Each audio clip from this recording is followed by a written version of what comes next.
Same polygon है, ये दोनों का दोनों कैसे पॉलीगॉन है? तो ट्रायंगल है। अब हम जानेंगे आज कि भैया क्या ये सिमिलर हैं, देख करके बोलने के लिए जाएंगे। अगर हमसे पूछा जाएगा तो हम बोलेंगे हाँ ये सिमिलर है, लेकिन इसके कुछ रूल्स होते हैं और अकॉर्डिंग टू रूल हमें बताना है कि ये सिमिलर है या नहीं है। तो हम आज पढ़ेंगे, फिर से रिपीट करके क्या पढ़ेंगे कि भैया रूल क्या है, रूल्स टू फाइंड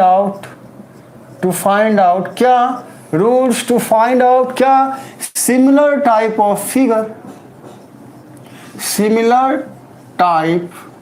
फिगर, एक जैसे जो फिगर होते हैं उसको कैसे हम पहचानेंगे कि वो सिमिलर हैं? सिर्फ देख के बोल देंगे ऐसा नहीं है, देखने से ये दोनों सिमिलर हो रहे हैं, लेकिन क्या ये सच में सिमिलर है? इसके कुछ रूल्स है, इसके कुछ क्राइटेरियाज हैं, ठीक है ना। वो क्राइटेरियाज अगर फुलफिल होते तो हम इसको बोलेंगे कि ये सिमिलर है, नहीं होते तो नहीं बोलेंगे। देखो ध्यान से, बस अब देखते रहो, ध्यान से देखते रहो बच्चे। फर्स्ट रूल क्या है? फर्स्ट रूल है corresponding angles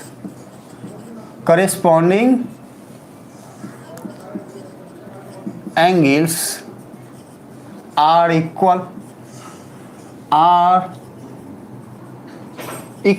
corresponding angles are equal, corresponding sides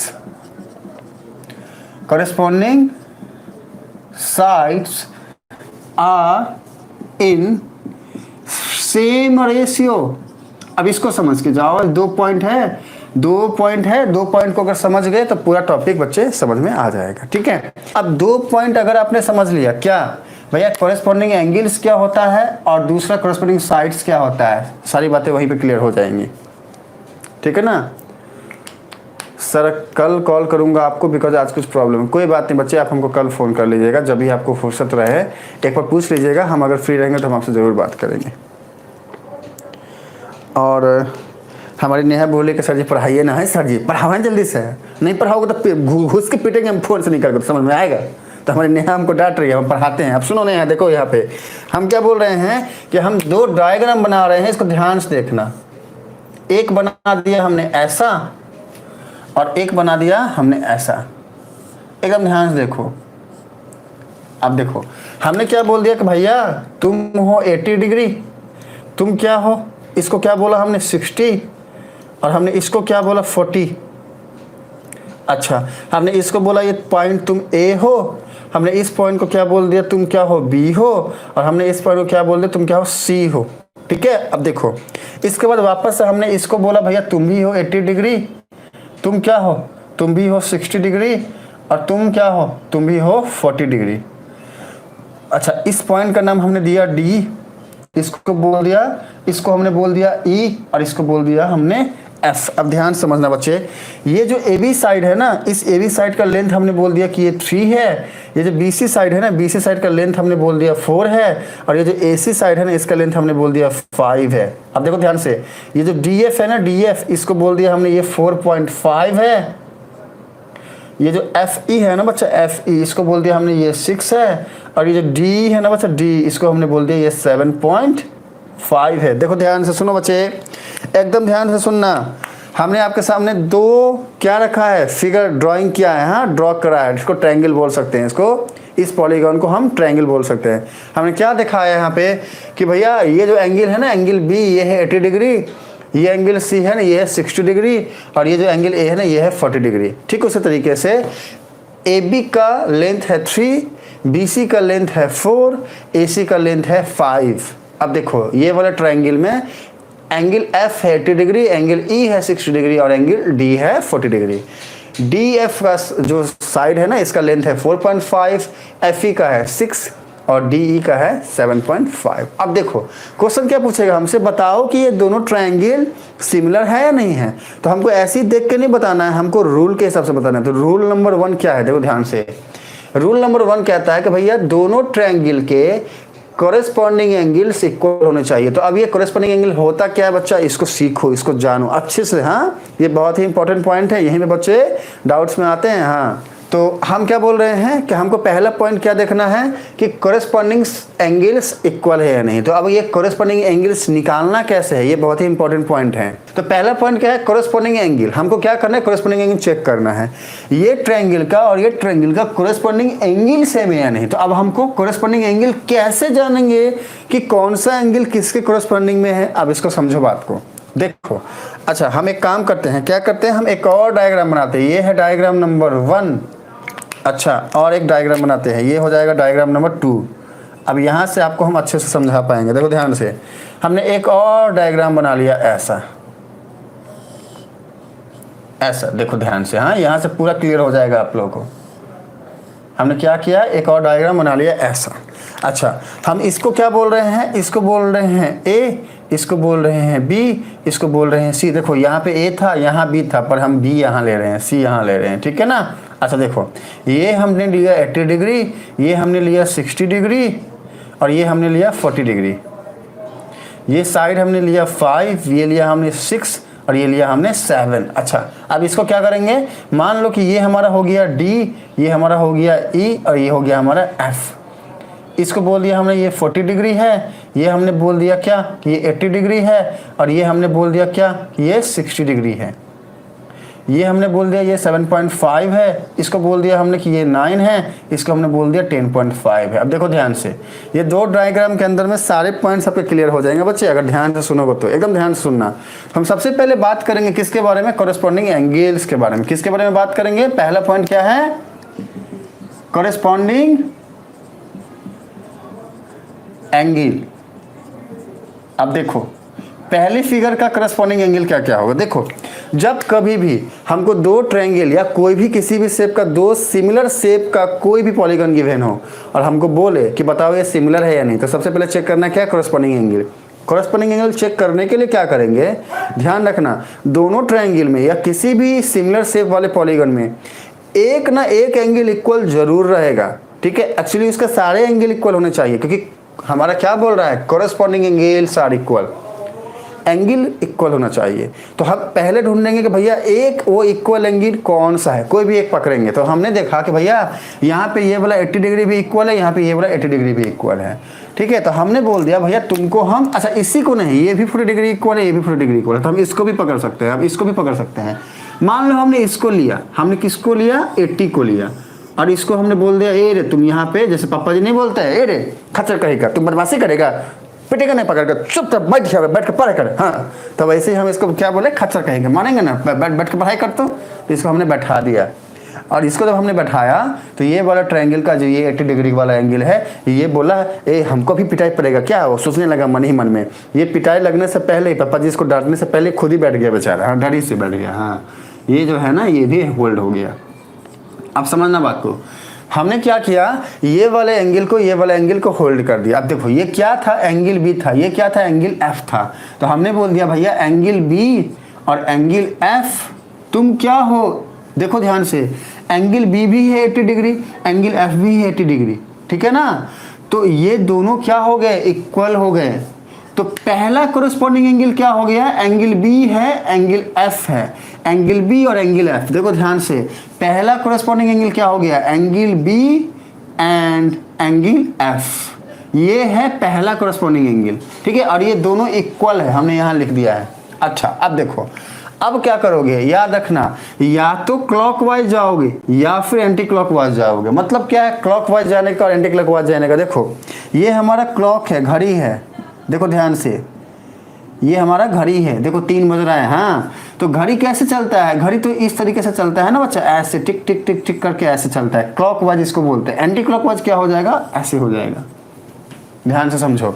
तो अब क्या करेंगे, मान लो हम क्लॉकवाइज जा रहे हैं, तो देखो ध्यान से, हमने बी को होल्ड किया है ना, एंगल बी को। तो एंगल बी के क्लॉक में सबसे पहले कौन सा एंगल आ रहा है, देखो ध्यान से, एंगल सी आ रहा है। तो हम लिखेंगे यहाँ पे, क्या लिखेंगे, एंगल सी, हमने लिख दिया एंगल सी। अच्छा, हमने यहाँ पर कौन से एंगल को होल्ड किया है, एंगल एफ को होल्ड किया है। तो एंगल एफ से क्लॉकवाइज में कौन सा एंगल आ रहा है, एंगल ई आ रहा है। तो हम यहाँ लिख देंगे एंगल ई।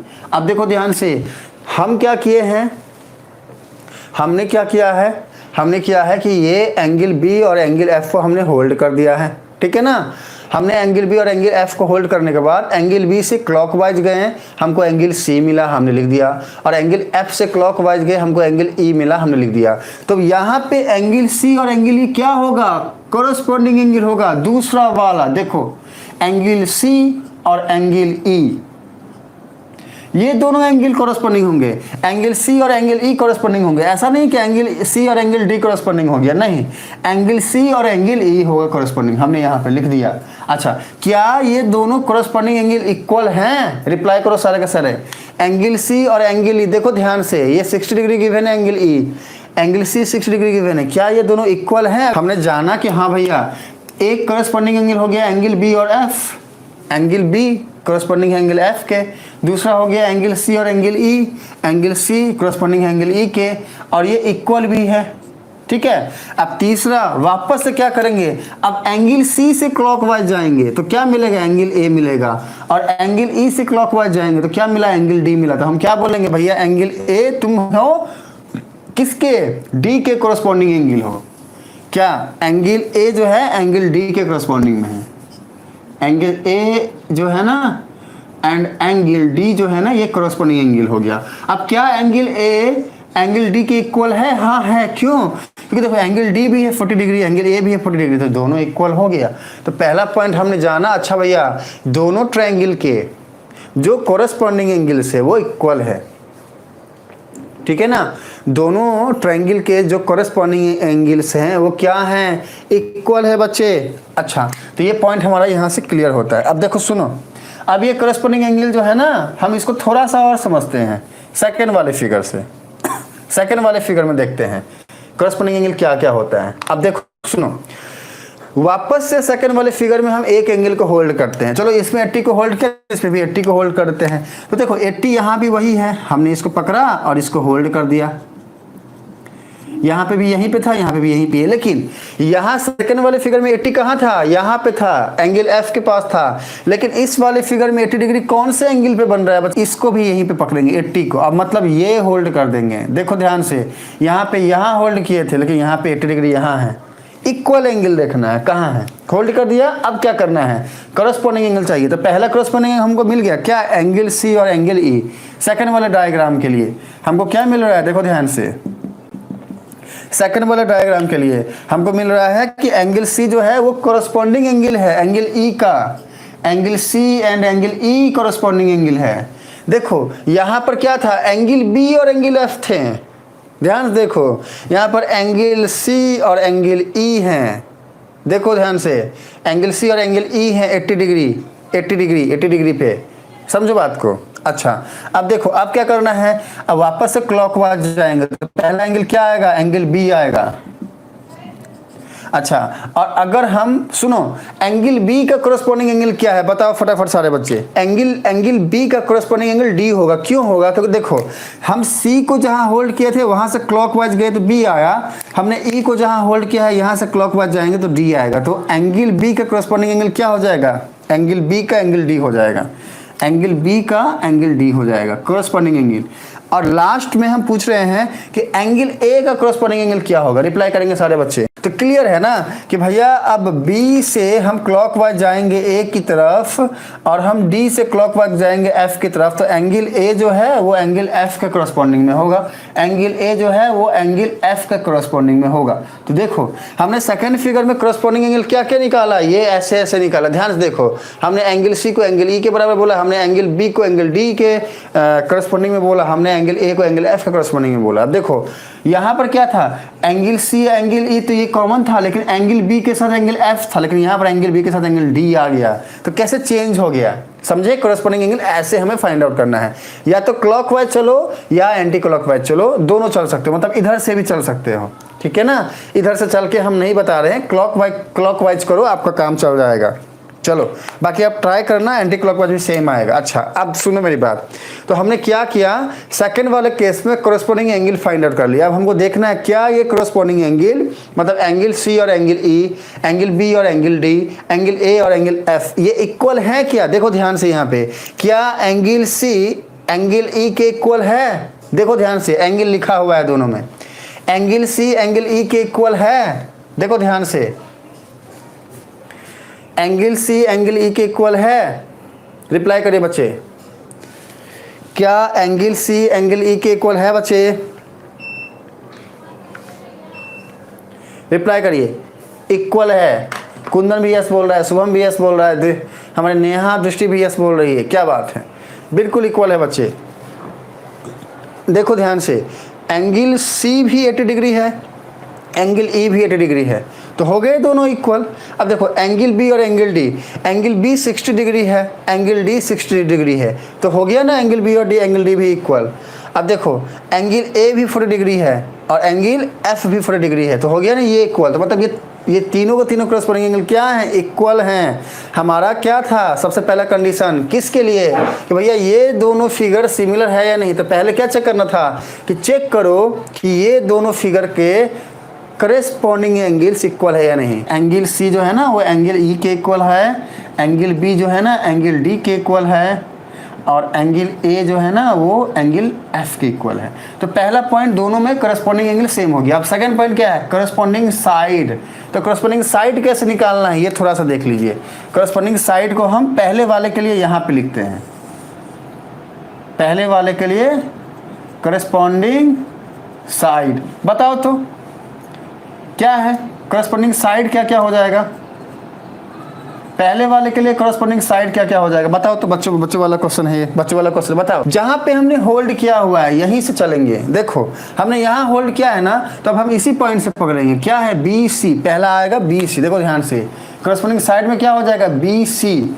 अभी ये वाले साइड का करस्पॉन्डिंग साइड इस वाले डायग्राम में क्या हो जाएगा? एफ ई, क्योंकि यहाँ पे हमने होल्ड किया था, इसका राइट चलेंगे एफ ई। तो B C and F E check करो आप सबका सही हुआ है या नहीं, बताना किस किस का सही हुआ। अब देखो अब वापस से क्लॉकवाइज जाएंगे तो क्या आएगा? सी ए, सी ए। देखो ध्यान से, सी ए, ठीक है ना। अच्छा अब यहां से क्लॉकवाइज जाएंगे, ई पॉइंट से क्लॉकवाइज जाएंगे तो आएगा ई डी। तो सी ए एंड ई डी, ठीक है ना। अब देखो अब फिर से क्लॉकवाइज जाएंगे यहां से तो क्या आएगा? ए बी आएगा, A B, A B and यहां से क्लॉकवाइज जाएंगे तो डी एफ आएगा, डी एफ। तो बी सी जो है ये इसका क्रॉसपोंडिंग साइड क्या हो जाएगा? F E. ए सी का क्रॉसपोंडिंग साइड क्या हो जाएगा? ई डी, ठीक है ना। और ए बी का क्या हो जाएगा? D F, D F. ऐसे हम क्रॉसपोंडिंग साइड फाइंड आउट करते हैं बच्चा। हम क्या करते हैं? ऐसे कॉरेस्पॉन्डिंग साइड फाइंड आउट करते हैं। सेकंड वाले डायग्राम के लिए इसके लिए कॉरेस्पॉन्डिंग साइड क्या क्या हो जाएगा? होल्ड कहाँ किए हैं? सी को और यहाँ पे ई को। तो अब क्या होगा? सी से क्लॉकवाइज जाएंगे तो आएगा सी बी। देखो ध्यान से, सी से क्लॉकवाइज जाएंगे तो आएगा सी बी। अभी सी बी हुआ ना, अभी ई को होल्ड किए तो क्लॉकवाइज जाएंगे तो आएगा ई डी। तो C B and E D होगा कॉरेस्पॉन्डिंग साइड, पहला कॉरेस्पॉन्डिंग साइड। अब इसके बाद बी से क्लॉकवाइज जाएंगे तो आएगा ए बी या फिर बी ए बी लिखो या बी ए लिखो। अब इसका कॉरेस्पॉन्डिंग साइड क्या है? देखो हम ई से क्लॉकवाइज गए थे डी पे, अब डी से क्लॉकवाइज जाएंगे एफ पे तो हो जाएगा डी एफ, ठीक है। लास्ट क्या है? अब यहां से क्लॉकवाइज जाएंगे तो हो जाएगा ए सी। अभी ए सी किसके कॉरेस्पॉन्डिंग में है? देखो ध्यान से, अभी हम अगर एफ से जाएंगे यहाँ पे तो आएगा एफ ई, एफ ई। तो इस तरीके से बच्चे हम कॉरेस्पॉन्डिंग साइड और कॉरेस्पॉन्डिंग एंगल को फाइंड आउट करते हैं। तो हमने आज सीख लिया क्या कि भैया कॉरेस्पॉन्डिंग साइड्स और कॉरेस्पॉन्डिंग एंगल्स हम कैसे फाइंड आउट करते हैं। अब देखो ध्यान से, अब हमने बताना है कि ये दोनों डायग्राम और ये दोनों डायग्राम सिमिलर है या फिर सिमिलर नहीं है। ये दोनों डायग्राम और ये दोनों डायग्राम सिमिलर है या सिमिलर नहीं है। पहला कंडीशन क्या था? कॉरेस्पॉन्डिंग एंगल इक्वल होना चाहिए। तो हमने यहाँ पर क्या निकाला कि इसका जो कॉरेस्पॉन्डिंग एंगल है ये तीनों इक्वल है, सेकंड वाले में भी इक्वल है। और सेकंड पॉइंट क्या था? कॉरेस्पॉन्डिंग साइड जो है वो सेम रेशियो में होना चाहिए। अब ये सेम रेशियो का मतलब क्या है बच्चा? ये देख के जाओ। देखो हमने क्या बोला? BC and FE same ratio का मतलब होता है BC बाई FE। देखो ध्यान से, BC और FE क्या है? कॉरेस्पॉन्डिंग साइड है ना। अब रेशियो निकालना है तो BC को हम क्या करेंगे? FE से डिवाइड करेंगे। अब देखेंगे क्या आता है। देखो BC क्या है? 4 है, लिख देंगे 4 डिवाइडेड बाय FE क्या है? FE कहाँ गया? FE क्या है? 6 है, हम लिख देंगे यहाँ 6। अब जब इसको डिवाइड करेंगे तो ये आएगा 2, ये आएगा 3, तो क्या आ गया? 2/3। BC बाई FE आ गया 2/3। अब क्या है? CA by ED, CA and ED। तो CA एंड ED को लिखेंगे CA by ED equals to CA क्या है? देखो ध्यान से, CA है 5 तो लिखेंगे यहाँ पे 5 डिवाइडेड बाय ईडी क्या है, ईडी क्या है 7.5, 7.5। अगर हम 5 को 7.5 से डिवाइड करते हैं तो क्या होगा, देखो 5 बाई 7.5, ये क्या लिख सकते हैं, हम लिख सकते हैं ना 5 बाई 7.5 को लिख सकते हैं ना 75/10। अभी इस 10 को ऊपर लेके जाएंगे तो क्या हो जाएगा, 5 × 10/75 हो जाएगा। अब जब इसको कट करेंगे तो ये 15 से कट हो जाएगा, और इसको कट करेंगे तो ये 3 आएगा और ये 2 आएगा, तो आ गया ना 2/3। देखो ध्यान से 5 बाई 7.5 क्या आ गया, 2/3 आ गया। देखो बच्चा ध्यान से 2/3, ठीक है ना। अब जो है हमको लास्ट क्या देखना है, ए बी और डी एफ का रेशियो, मतलब A B by D F, A B by D F. A B क्या है, ए बी है 3, लिख देंगे 3, बाई डी एफ क्या है, डी एफ है 4.5, लिख देंगे 4.5। अब 3 को हम डिवाइड करते हैं अगर 4.5 से तो क्या आ रहा है, देखो 3/4.5, इसको क्या लिख सकते हैं 3/45/10, नीचे जो 10 आएगा ऊपर ले जाओगे तो आ जाएगा ऐसा, ये क्या हो गया 30/45, डिवाइड करोगे 15 से, ये 2 आएगा ये 3 आएगा। इसको डिवाइड करने से मतलब 3/4.5 करने से भी आ गया 2/3। तो अब देखो ध्यान से हमने क्या देखा, हमने देखा कि जब हम पहले वाले फिगर का इनका जो भी करस्पॉन्डिंग साइड है, इनका जब रेशियो निकाल रहे हैं, मतलब बटा निकाल रहे हैं, तो क्या हो रहा है, तीनों का तीनों आंसर सेम आ रहा है, 2.3, 2/3। मतलब क्या हुआ इसका कि भैया BC, देखो समझो बात को, यहाँ पे लिखते हैं, हाँ यहाँ पे लिखते हैं, देखना बच्चे ध्यान से। तो इसका मतलब क्या हुआ, BC/FE, BC/FE, देखो ध्यान से BC/FE, ठीक है ना, equals to CA/ED, CA/ED equals to AB/DF, AB/DF equals to क्या है 2/3 है। तो हमने क्या देखा कि इसके करस्पॉन्डिंग साइड्स का रेशियो सेम आया, 2/3 आया, ठीक है ना। इसका करस्पॉन्डिंग साइड का रेशियो भी सेम आया, इनका करस्पॉन्डिंग एंगल भी सेम आया था। तो अगर ऐसा हो जाए तो हम क्या करेंगे, हम बोलेंगे कि ये दोनों जो डायग्राम है, ये दोनों जो फिगर है वो सिमिलर हैं, ठीक है ना। कब बोलेंगे, जब करस्पॉन्डिंग एंगल भी सेम हो गया और करस्पॉन्डिंग साइड भी सेम हो गया, तो क्या बोल दिए कि ये जो दोनों डायग्राम है ये क्या हैं, ये सिमिलर है। अब ठीक इसी तरीके से हम इस वाले को भी देखते हैं ये सिमिलर है या नहीं। तो हम पहले इसका क्या कर चुके हैं, सेकेंड वाले फिगर का हम करस्पॉन्डिंग एंगल सेम कर चुके हैं। अब करस्पॉन्डिंग साइड का रेशियो हमको निकालना है। सारे बच्चे फटाफट कैलकुलेट करिए, हमको बताइए क्या कि करस्पॉन्डिंग साइड का रेशियो कितना है। आप भी करो, मैं भी करता हूँ, देखते हैं कि मैच करता है कि नहीं। तो देखो CB यहाँ पर क्या है, CB कितना है, CB 6 है। देखो हम बोल रहे करस्पॉन्डिंग साइड का रेशियो, तो इसका मतलब होता है बच्चा CB एंड ED क्या है, करस्पॉन्डिंग साइड। तो हम लिख सकते हैं क्या कि भैया CB का ED के साथ रेशियो ऐसा, तो CB/ED इसी को बोलते हैं हम रेशियो, और इसी को हम लिखते हैं बच्चा CB/ED, CB/ED बटे के फॉर्म में लिखते हैं, रेशियो को बटे के फॉर्म में लिखते हैं। अब ये कितना है, देखो ध्यान से, CB क्या है 6 है, हमने लिख दिया 6 बटे में, ED क्या है, ED क्या है 10.5, हमने लिख दिया 10.5।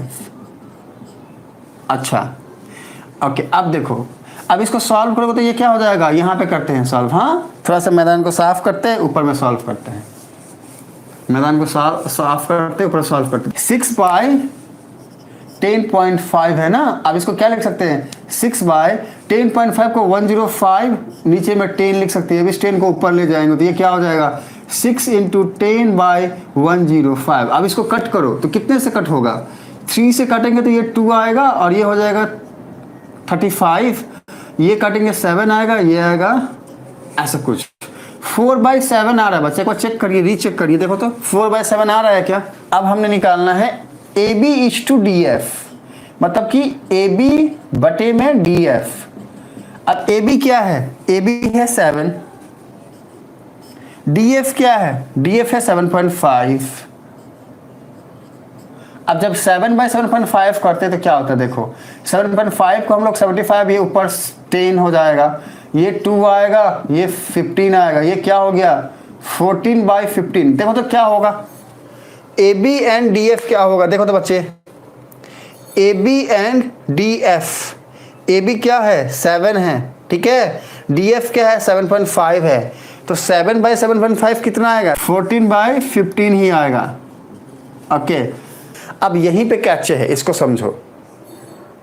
हाँ, इसको समझो क्या कि भैया CB/ED आया 4/7, मतलब एक कोरस्पॉन्डिंग साइड तो आ गया 4/7, लेकिन दूसरा कोरस्पॉन्डिंग साइड कितना आ गया? 14/15। तो क्या ये दोनों कोरस्पॉन्डिंग साइड इक्वल हुआ? नहीं हुआ। तो जैसे ही कोरस्पॉन्डिंग साइड एक भी इक्वल नहीं हुआ ना, तो हम क्या बोलेंगे? हम यही बोलेंगे कि भैया कोरस्पॉन्डिंग साइड क्योंकि इक्वल नहीं है, इसलिए ये सिमिलर फिगर हुआ नहीं हुआ। हम क्या बोलेंगे यहाँ पे? हम लिखेंगे, क्या लिखेंगे? हम शुरू कैसे करेंगे? जहाँ से होल्ड किए थे, सी लिखेंगे। क्या? ट्रायंगल सी, फिर क्लॉकवाइज आए थे बी में तो बी, फिर क्लॉकवाइज गए थे ए में तो ए। ट्रायंगल CBA ये क्या है? सिमिलर नहीं है। हम सिमिलर नहीं है, देखो इसका मतलब होता है सिमिलर, और सिमिलर नहीं है का मतलब होता है सिमिलर लिख के कट कर दो। सिमिलर नहीं है, किसके सिमिलर नहीं है? देखो इसको होल्ड किए थे ई पे तो लिखोगे ट्रायंगल ई, क्लॉकवाइज गए डी पे डी, क्लॉकवाइज गए एफ पे एफ। तो ट्रायंगल CBA जो है ना वो सिमिलर नहीं है ट्रायंगल EDF के। क्यों नहीं है? क्योंकि कॉरस्पॉन्डिंग साइड इसका इक्वल नहीं है। देखो ध्यान से, और तीसरा निकालने का जरूरत ही नहीं है। जैसे ही हमको एक साइड इक्वल नहीं मिला, रुक जाओ वहीं पे और ये आंसर लिख दो। लेकिन पहले वाले में क्या था? इक्वल हो गया था। तो पहले वाले में हम क्या लिखते हैं? होल्ड किए थे बी पे, तो क्या लिखेंगे यहाँ पे? यहाँ इसके लिए लिख रहे हैं बच्चा, क्या लिखेंगे? लिखेंगे ट्रायंगल B, ठीक है ना। फिर क्लॉकवाइज गए थे सी पे तो सी, फिर क्लॉकवाइज गए थे ए पे तो ए। तो ट्रायंगल BCA ये सिमिलर है। देखो ये सिमिलर का साइन होता है, ध्यान से देखो बच्चा, वो सिमिलर का साइन होता है। हाँ, ये क्या होता है? सिमिलर का साइन होता है। ऐसे नहीं, ऐसे कर लो, ऐसे कर लो। देखो ध्यान से देखो, हाँ ध्यान देखो। अच्छा, ये हो गया। अब इसमें हम क्या करेंगे? देखो ध्यान से, इसमें हम क्या करेंगे? इसमें हम कहाँ से शुरू करेंगे? F, फिर क्लॉकवाइज गया E, फिर क्लॉकवाइज गया D, तो लिखेंगे क्या? FED। तो हम क्या लिख दिए ऊपर वाले में कि भैया ट्रायंगल BCA जो है ना वो सिमिलर है ट्रायंगल FED के। नीचे वाले में ऐसे लिखो, हाँ ये ऐसे लिखो, ऐसे जैसे वो लिखा है वैसे। नीचे वाले में सिमिलर नहीं है, ऊपर वाले में सिमिलर है। ऊपर वाले में सिमिलर क्यों है? क्योंकि कोरस्पॉन्डिंग एंगल, कोरस्पॉन्डिंग साइड दोनों इक्वल है। नीचे वाले में सिमिलर क्यों नहीं है? क्योंकि कोरस्पॉन्डिंग एंगल तो इक्वल है पर कोरस्पॉन्डिंग साइड इक्वल नहीं है।